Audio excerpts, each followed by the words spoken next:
I'm Vernā Myers, and I want to welcome you to a very special episode of Sundays with Vernā. This is the second episode of a two-part episode with Kevin Shird.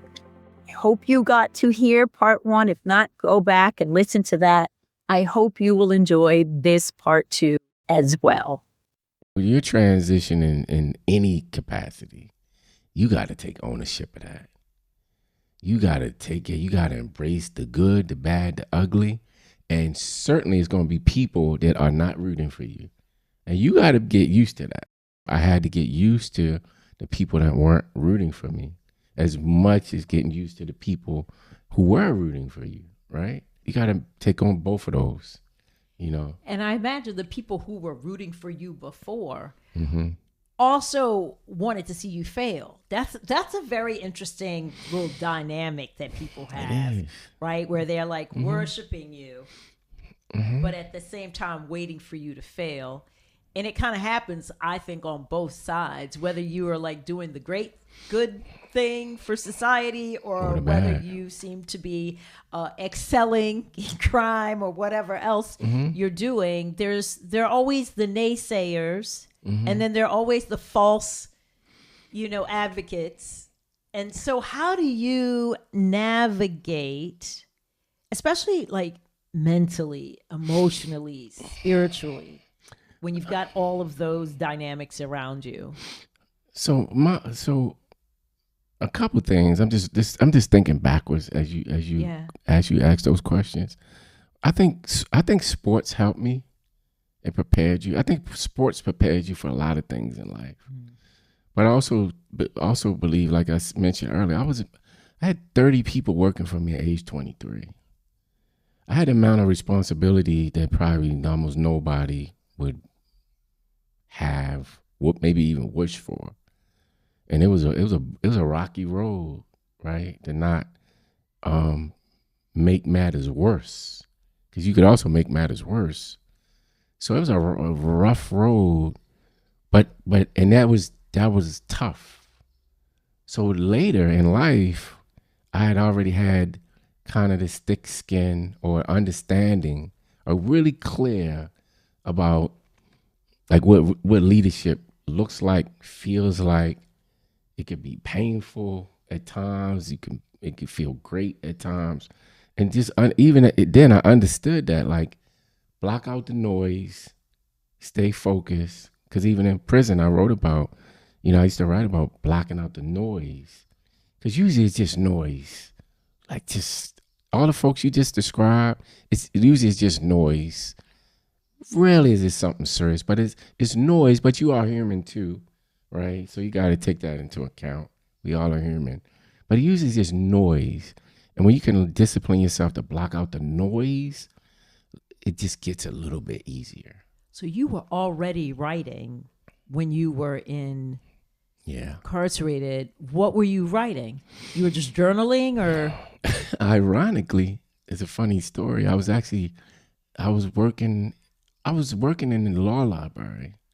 And in the education building, and I was helping inmates respond to the courts who didn't know how to read, right? Or some didn't know how to speak English, right? And that's when I learned about storytelling, and actually learned responding to the courts for other inmates, right? So you think about it like this. A police report is just a story, right? I saw the guy in the red shirt. It was 6:00. He turned left on Charles Street, and at 6:55 we saw him again at Light Street, and he got into a black car and he was going 65 miles an hour. The cops are telling a story, right?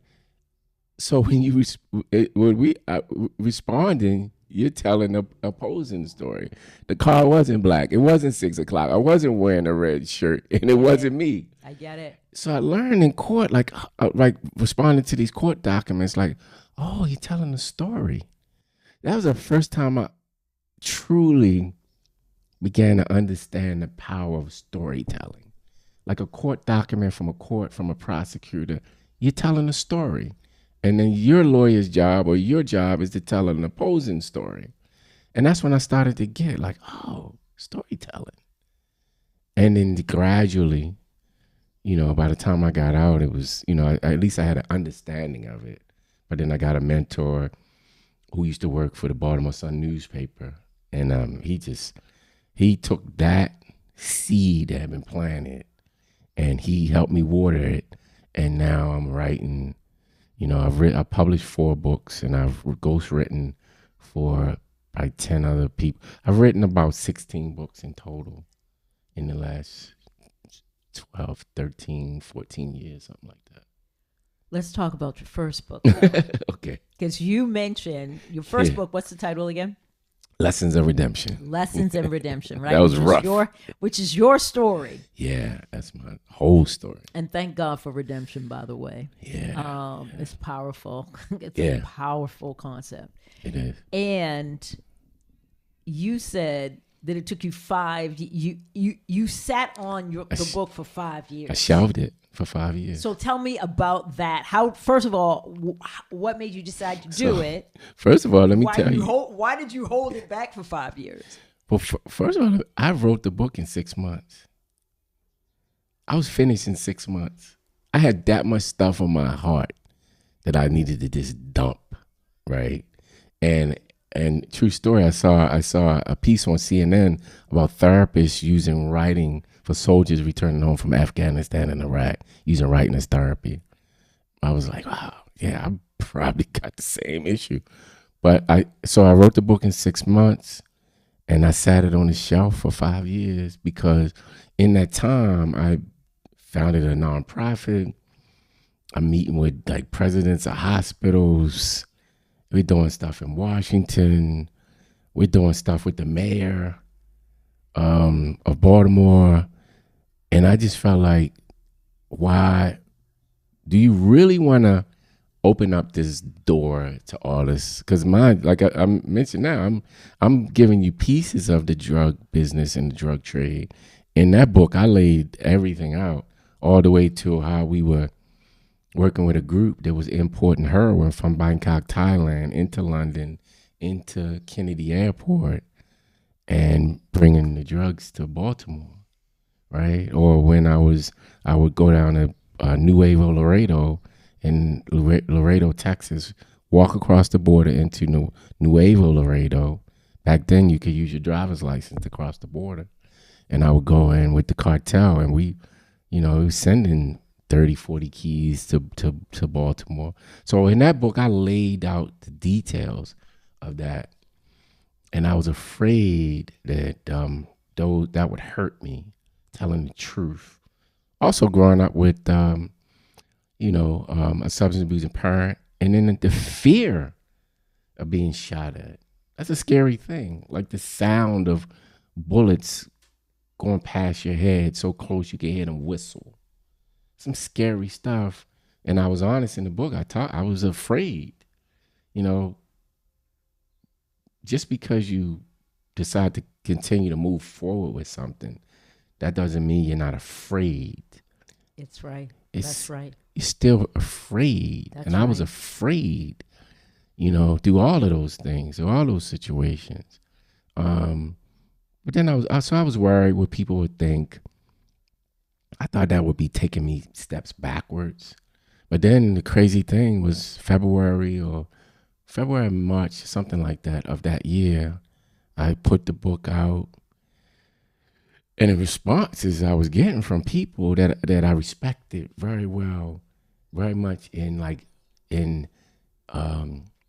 places like City Hall and working people with jobs and high educations, and they were reaching out and responding and saying that they were, I have a brother who's in prison now, and thank you for the book, this book. I met a woman in Anchorage, Alaska, reached out to me. I don't know how she got my information. I never asked, but she said she reached out and she was like, I have a son in prison in Anchorage right now. I read your book. I think it would change his life. Is there any way you could send him a book? And I just ate the cost, mailed the book off to Anchorage, Alaska, free. And I don't know what happened. I hope it changed something. But I just got so much stuff, even close friends that I didn't even know. Like one woman told me, and I had no idea. This is somebody I've been working closely with. That was graduated, had master's degrees, was an engineer. And she said, yeah, I grew up in East Baltimore. My father was heroin addicted and HIV positive when I was growing up. And I read your book, and it was just, so you just don't What know. are people responding to in that book, do you think? Incarceration, substance abuse, and making poor choices in life. And that's what showed me like, oh, this is a real thing, right? And then my friend that I just met at 90 days later, the book wasn't doing so well. I think I mentioned this story to you. I told her, now Governor Westmore, he introduced me to his agent at the time in New York, Terry Williams, who was the vice president of Essence magazine. And she loved the book. Next thing you know, 3 months later, I'm in London, I'm in Ireland, I'm in the Virgin Islands. I mean, I'm all over talking about substance abuse prevention and young kids making positive life choices, and young kids staying away from drugs and staying away from the streets and staying away from, and we developed this messaging around, it was all stuff that I believed in anyway. It wasn't like a big turn. I believed young kids should not go down this path, What is it like to tell your own personal story and to realize that it resonates with people across the world, and not only resonates, but actually maybe provides hope for them? What was that like for you? At first, it was creepy because I just wasn't used to that kind of attention. And coming out of those situations, you're very guarded, right? You're not easily like letting people in, so just of a stranger just to pop up and start and be emotional. It was in the beginning, it was creepy. I'm gonna be honest with you. I was like, I'm not used to it. Like, this is weird. But then I learned everybody's carrying something, and you don't know, especially through literature. I mean, you know this yourself. You just don't know what you're going to trigger in somebody, through literature. Maya Angelou, James Baldwin, reading these incredible authors, Ta-Nehisi Coates, who ironically was a neighbor of mine around the time we got this money. They actually lived like behind us, his whole family, right? So just the power of literature is you just never know. Yeah, I actually remember maybe it was his first book, Beautiful Struggle, and just like listening to, I laughed. Yeah, that story and his parents and just like, choices and also influences, all of that making such a huge difference in the direction of your life. I laughed because I knew all those situations. I was friends with his brother, right, Billy, and I all being chased downtown by the Project Boys, just going to hang out in the arcade, and next you got 50 kids. It's you never know how you're gonna be triggered by like literature, the power of literature. I remember Terry told me, the agent, she told me when I first met her, she said, you have a responsibility now. Like, you can't be out here writing all kind of mess. You have a responsibility, because guess what? Some young kid might read that, and if it's positive, it's great if they act on it. If it's negative, they could do the same. Like, you have a responsibility now. And that's why I was like, wow. All I wanted to do was just write a little book. And, and again, meeting the right people at the right time. It seems that you took her admonition seriously, because then you came out with this book here, A Life for a Life. Right. And you start asking very different questions. I mean, when I say different, I mean, it's not just about you and your experience, but it's you reflecting on this idea of unresolved trauma, and a big idea that you are trying to get people in this world to understand is the impact, the mental health or the mental illness impact that people suffer who have had that incarceration experience, and especially through a friend of yours, Damien. Yeah. So tell us about the syndrome that you're trying to get people to understand, and your foundation. You've got like a documentary. You got all sorts of things. Like, you took her seriously. You have a responsibility, and you are actually meeting that responsibility. So tell us more about what we should know about the conditions that form around many people who have had the experience that you did. So this particular book, it took me 10 years to write, mainly because it took me 10 years to gather the information and really understand mental health. Because again, I was told you need to be mindful of what you write about, because people can act on it. So I felt like I really need to understand mental health. I really need to understand the gentleman's case who's mentioned throughout this book, who I was in prison with 20 years ago, and he got out. We got separated, and he went and committed a double murder. And I really needed to understand, like, why, what would make a person do something like that. And the more and more I dug into his case, the more I began to understand it was related to unresolved trauma. Because he killed 2 people in Delaware, he was looking at the death penalty. And so the judge had to order a mental health evaluation and assessment. And so eventually I got my hands on that document, and through him and throughout the mental health evaluation and assessment, it was repeated trauma after repeated trauma after repeated trauma after repeated trauma. Growing up in East Baltimore with a crack-addicted mother, heroin-addicted father, who's also HIV positive. Mother dies when he's 16. He's homeless when he's 17. He becomes a alcoholic at 19. He becomes involved in street crime around the same time. Violence after violence after violence, losing one friend after another friend. Just continuous trauma after trauma. And so I spoke to psychologists, I spoke to psychiatrists, I did a bunch of research for the book, and I really needed people to understand how unresolved trauma can impact your life in ways that most of us really don't understand.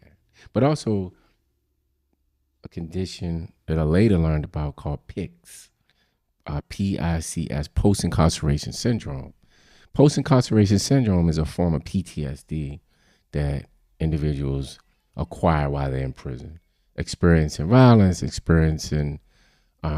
could be just the trauma of confinement, right? Most people that end up in prison are traumatized before they even get there. Right, so you've got the unresolved trauma, then you arrive, and then you're further traumatized, and it's probably unresolved, and then you're released.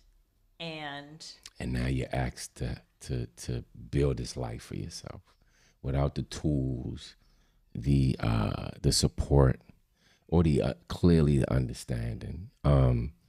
I used to work at a place called the Center for Urban Families when I got out of prison, and I was a case manager, and our job was to help guys find jobs. And you find a guy a job, and in 2 months he would either quit, get fired, something else. It was chronic lateness, but it were patterns, right? And I remember at the time I would get upset with the guy, like, man, we work hard to get you this job and you can't even keep it. What's wrong with you? And because I didn't even understand post-incarceration syndrome, a person that had been there. I just thought at the time, it's just guys just can't figure out a way to get it together. And I felt real bad now looking back, because I would say things like, well, I got it together, you can too. It don't work like that. I got it together because I got therapy, right? That's how I got it together, to be honest with you. After I got out of prison, a few years later, I got therapy, and also the writing became therapy too. And then learning more about post-incarceration syndrome and what that does to a person, and if it's not addressed, what these like patterns kind of look like, right? Potentially throughout their life, maybe. So this is something I'm really working on hard now. I've included in a documentary that I've been shooting for like a year now. And you have this foundation. What is the foundation's mission? The nonprofit is to bring awareness to trauma and unresolved trauma in communities of color that has been tremendously impacted, right? And mind you, trauma doesn't always equate to criminality, right?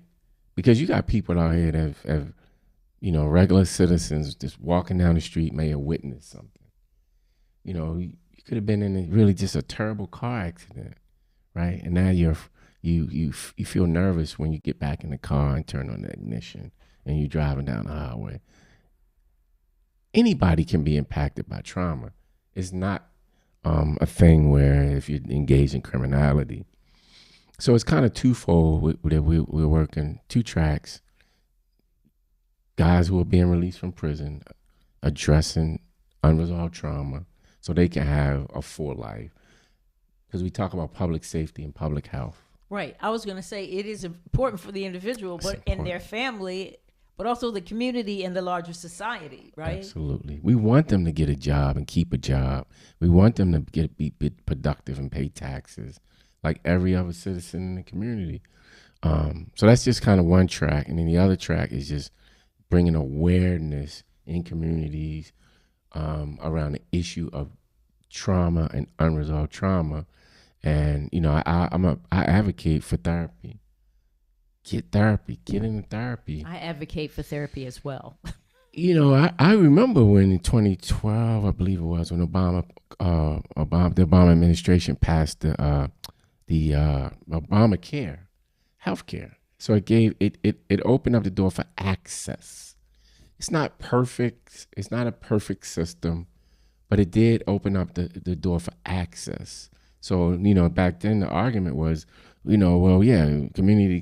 communities of color may want therapy, but we can't afford it. Well, now you can afford it, right? To some degree. Mm-hmm. So there's still a bunch of holes. Listen, if you can invest in a lot of things, you can certainly invest in wellness, which include therapeutic. I'm an advocate of it. I'm in therapy now, and I probably wouldn't be sitting here without it. I've experienced this too much. I know you spend a lot of time with young folks too. Yes. What are you telling young folks when they come and they, I saw that you had something at the library and a bunch of young kids. Mm-hmm. Maybe they were like teenagers. World Mental Health Awareness Month. Yeah. So tell me what do you tell them? That you're not alone. That the answers you seek are available. And to be honest with you, they tell me about mental health. This generation is different. We would, my generation, absolutely not. We never a conversation about, and there's so much stigma attached to it back then. But even now with like folks in my age group, it's still, I think that adults struggle more with the stigma around mental health than 14 and 15 years old.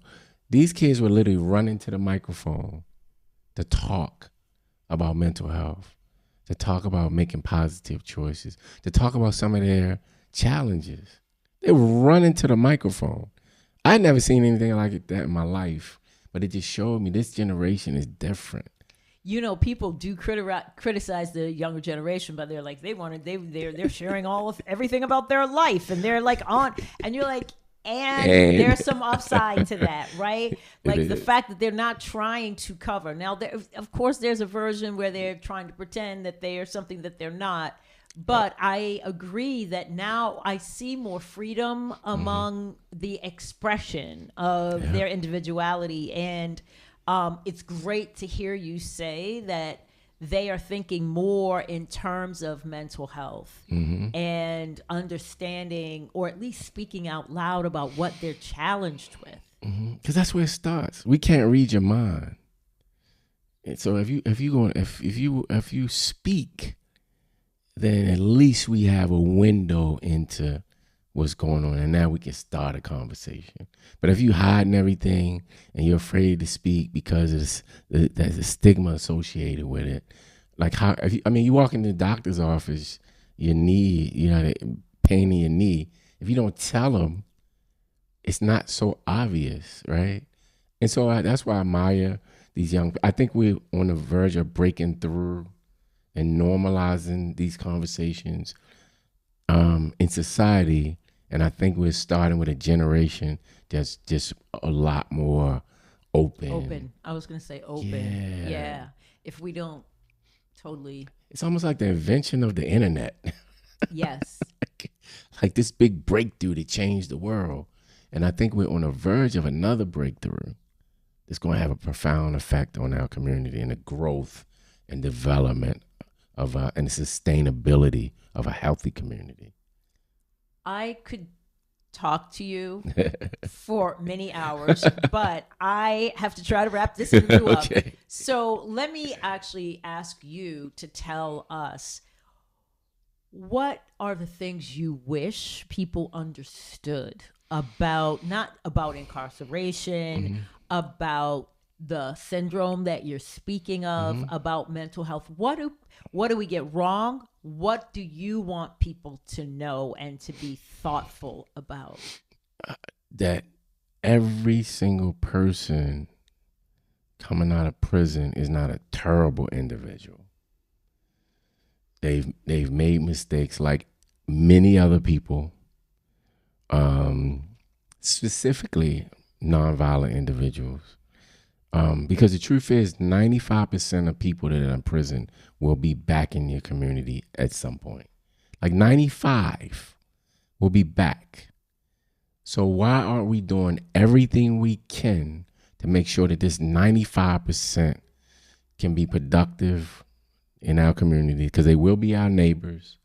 They will be our coworkers potentially. They will be the father of a kid on a soccer field, on a baseball field in your community.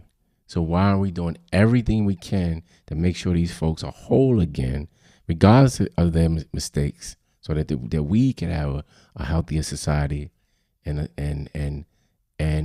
addressing the issue of public safety and public health at the same time?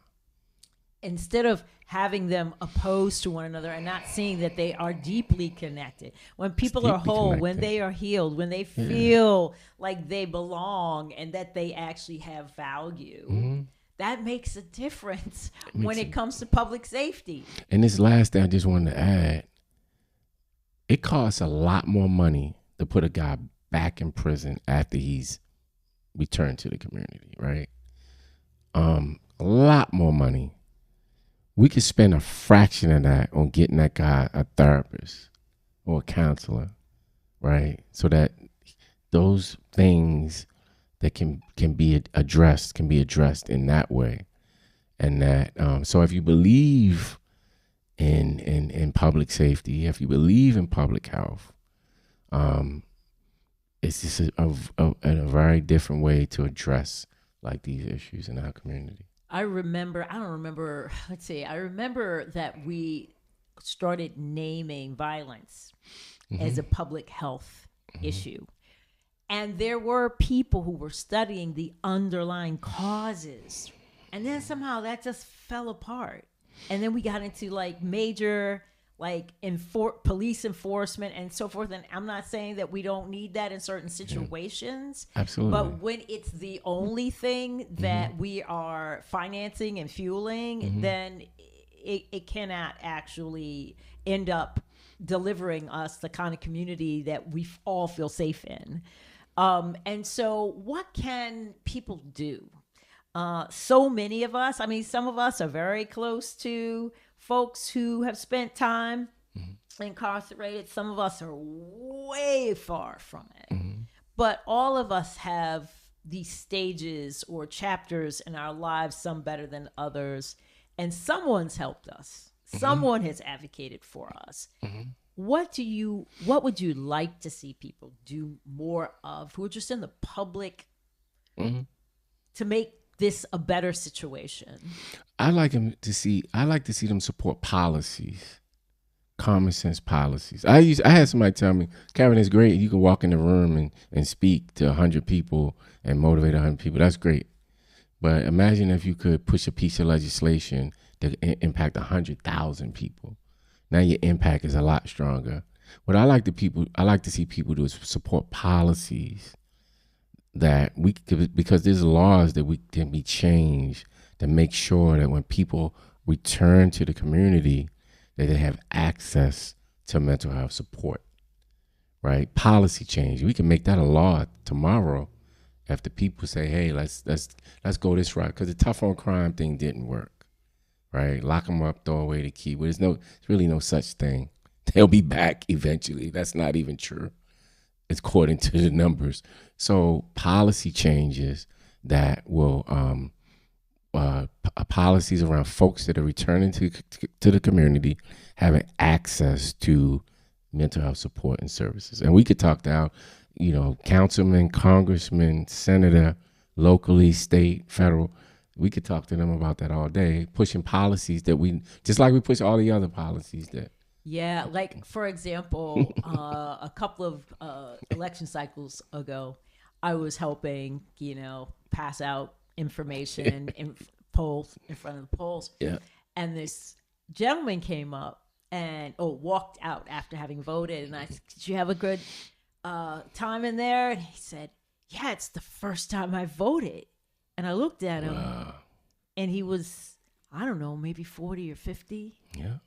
And I was like, policy change. He had been incarcerated and he was not allowed. He'd gotten out. Yeah. He'd been out, but he wasn't allowed to vote. And he took so much pride in being able to do a thing that a citizen gets to do, right? And I was like, that is such a powerful policy that got ultimately, after a lot of advocacy, passed, and it is making a huge difference in individual lives and in the collective. Yeah. And so I really agree. It's so important. And where can people find you? And what are you most excited about right now? I'm most excited about this documentary. I'm also most excited about developing what we're trying to create is the National Center for Post-Incarceration Health and Justice. And I'm trying to have it housed. I want to say the name of the university right now, but we're trying to have it housed inside of a university to do research and to do legislative work around policy changes, real stuff that I think can have an impact across the country. Real quick, post-incarceration syndrome is only recognized right now. A form of it is recognized in Louisiana State and New York State. And so I want to push laws in Maryland to be the third country to recognize it, with the hope that it trickles down to the rest of the states. We've been sending people to prisons for a long time. And we're not absolving people of accountability. That's what I want people to understand. Because you get in that conversation about, well, there's a price to pay. Yeah, we know there's a price to pay. Yes. But there's also a price to pay on our society when we don't address issues the proper way. We should know that by now. We've been down this road before. We don't allow for redemption, where there's Don't so allow much for stigma redemption. and so little access to opportunity that people seem to have no other choice, right? To go then to do it again and go and be that big R word that you talked about, and move into recidivism, right? And nobody benefits from that. Nobody benefits. So thank you for coming to Sundays with Vernā. I have learned quite a bit from you. I am so grateful for all that you are doing, and I hope that people will follow you at where do people find you? Facebook, Instagram, X, LinkedIn. Yes. Kevin Shird is everywhere. SHIRD. SHIRD, Kevin Shird. I'm literally everywhere. And pick up the book, y'all. And grab the book, Life for Life, Poor Choices and Unresolved Trauma is Killing America. It's distributed by Simon & Schuster. It's literally everywhere. It's probably in 40 different countries. But grab the book. I think it would be a change the way you see this issue. Hi, everybody. I'm Vernā Myers. I'm the host of Sundays with Vernā, and I'm so excited to invite you to follow us and to catch up with all of our conversations. We're on anywhere you can find your podcast. We are there at Sundays with Vernā. You can also follow us on LinkedIn. You can follow us on YouTube. You can follow us on Insta at Vernā Myers, and also find our website, vernamyers.com, where you can keep in touch with all that we are doing. And Vernā is Verna, Myers, Myers. See you there.